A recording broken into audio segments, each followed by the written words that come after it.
Hello sa inyo mga kasari, magandang hapon sa inyong lahat. So for today's video, i-share ko po sa inyo yung estimated na laman ngayon ng aking tindahan. So ayun po, unahan ko na po kayong mga kasari. Alam ko may mga magsasabi sa inyo, ayabang naman nito, may pag-share pa na laman ng tindahan niya, ganito ganyan. So ito guys ay estimated lang naman. And itong video na to is not to brag, but to inspire other sari-sari store owner. Okay guys, let's continue. Sa sigarilyo, nakikita nyo naman guys kapag nag-o-order ako kay JTI, talagang kay JTI ako medyo malaki mag-order. And then tayo naman kay PMFTC ay nagka-cash. So magkano na nga ba yung estimated na halaga ng sigarilyo ko? Yung paninda ko sigarilyo dito. Ang estimated ko guys, nasa 25 to 27K ngayon ang aking sigarilyo. Medyo bumaba siya kasi dati nag 30 plus na siya. Sa alak naman po, ito kasi yung mga pangunahin na medyo malaki-laki yung ating puhunan ngayon. Kaya ito yung aking mga inuuna. Sa alak naman po, nasa 15 to 20K yung estimated ko mga kasari na halaga ngayon ng aking mga panindang alak. Sama-sama na po yun lahat. And then, third is yung ating GCash na ang laman ngayon is 24K. Hindi ko naman yan guys ikakaila kasi parati ko naman na-share sa inyo yung GCash update ko. And, etc. So, hindi ko na po lalahatin mga kasari kasi hindi ko naman talaga alam kung magkano talaga yung laman na talaga ngayon ng aking tindahan. Kaya nga po, estimated. So, since 2018, ayan, 5 years na po yung aking sari-sari store.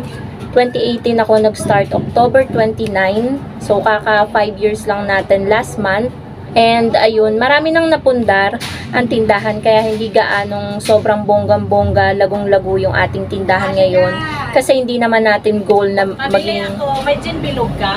Meron. Pabili. Okay guys, let's continue. So, marami ng mga tao sa paligid kasi mag-aalas 5 na po ng hapon. So, hindi naman po natin goal talaga dito sa tindahan na maging wholesaler. Kaya kung ano lang yung mabebentang items, ano yung hinahanap ni customer, kung ano yung nare-request ni customer, yun lang po yung ating itinitinda dito sa tindahan. Mahalaga po ay kumpleto. So, ayun po.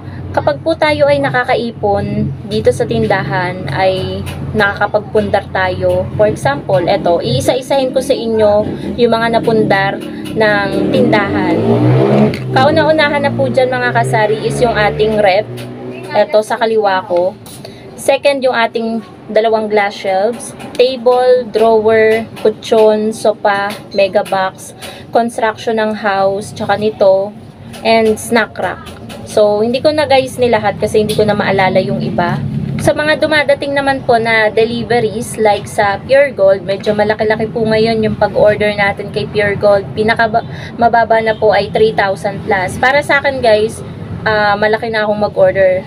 Eh, hindi ko naman kino-compare yung pag-order ko sa iba kasi sa ibang mga sari-sari store owner, umaabot ng 20 plus, 30 plus kasi mabenta talaga sa tindahan nila. Dito kasi guys, sa tindahan ko ay sakto lang. So, yung estimated na tingin kong laman ng aking tindahan ay nasa 100 plus. Pero hindi ko alam yung eksakto kasi naman po mga kasari ay hindi ko po binibilang. As long as kumpleto po yung aking paninda, mga fast moving items ay napoprovide ko sa aking mga customer ay okay na po yun. At tayo po ay nakakapag-ipon at nakakapagbayad ng mga kailangan nating bayaran. Sa tindahan naman po, depende po yan sa inyong sari-sari store owner kung ano talaga ang gusto nyo makamit sa inyong tindahan. Kung kayo gusto nyo magsimula sa maliit, tapos gusto nyo maging wholesaler, diba? So, why not, diba? Magpursige lang. Ako po, nagsimula sa puhunan na 4,200. If hindi ako nagkakamali, medyo nakakalimutan ko na kasi 5 taon na po ang aking tindahan. Pero nag-start lang po ako sa halagang ganun. Wala pa pong 5,000. And sa ngayon, after 5 years, yan na po yung laman ng aking tindahan. I'm so proud na kahit muntik-muntika na tayo magsara, ay nag-grow ulit yung ating tindahan. At makikita nyo naman mga kasari, ayan, kahit hindi dumating yung ating delivery kay Pure Gold at may mga items na wala na, medyo may laman pa din ang ating tindahan. And nakakatuwa, 'di ba? kahit isang maliit na sari-sari store ay talagang, alam nyo yun, napapalago natin kahit sabihin yung piso, 2 piso, 5 piso, 10 piso yung pinapatong natin kada items ay talagang kapag pinagsama-sama ay nakaka-proud na medyo malaki ding halaga. At nakakaipon pa tayo. Take note mga kasari.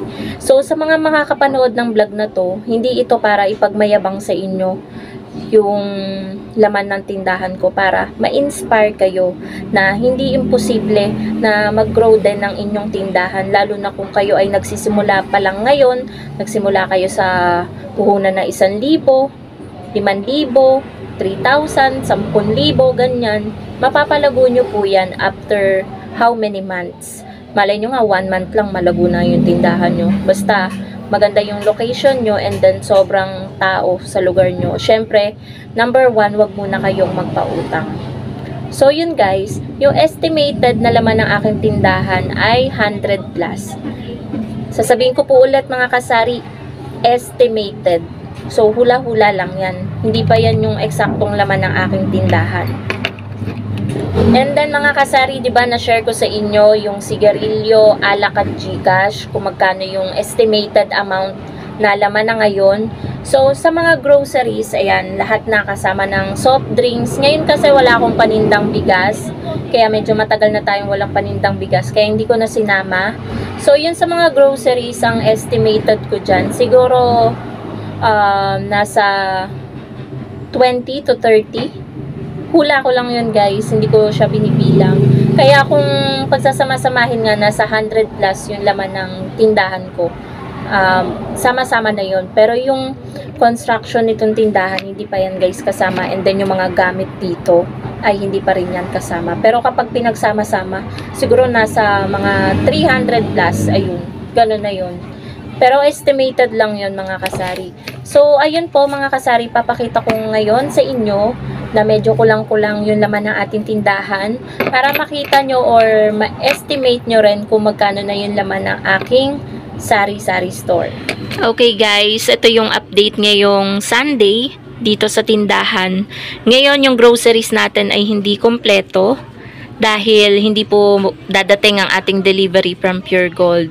So, mas maganda sana kung na-display na natin yung mga groceries para makita nyo talaga, ma-estimate nyo mismo na kung magkano na yung laman ng aking tindahan. At yan po yung aking sari-sari store. Yan yung update ngayon na medyo talagang kulang-kulang yung ating mga paninda. Ito po yung ating alak section. Hindi po yan lahat dyan naka-display. Syempre yung mga Red Horse natin, yung lagay natin ng benta ng alak ay merong laman, at ito pa yung may mga laman, meron pa din sa loob ng bahay. And then yung mga basyo, ayan, yung mga o-orderin natin. Take note mga kasari, nag-start lang tayo dyan sa isang case at talagang napalago lang natin. Sa sigarilyo naman po, may laman din po yung benta natin na sigarilyo. Ito po siya, ganyan kakapal. Tapos, eto guys, not to brag but to inspire. Ito pa yung mga natitirang sigarilyo. Plus, meron pa din po tayo dito sa drawer na stocks.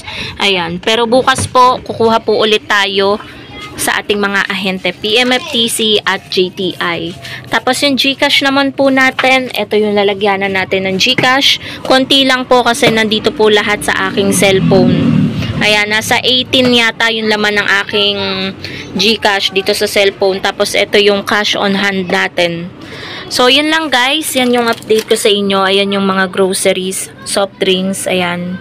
Tapos, may soft drinks pa din sa loob ng bahay kasi hindi kasya guys. Parang naging stock room na rin yung salas namin. Hindi kasi kasya lahat ng mga paninda. Sobrang sisikip na and ayokong masikip dito sa gitna. Gusto ko ay nakakagalaw ako ng maayos kapag ako ay nagtitinda. So, yun lang guys. Ang estimated na laman ng aking tindahan. Sana ay na-inspire ko kayo. Ayan.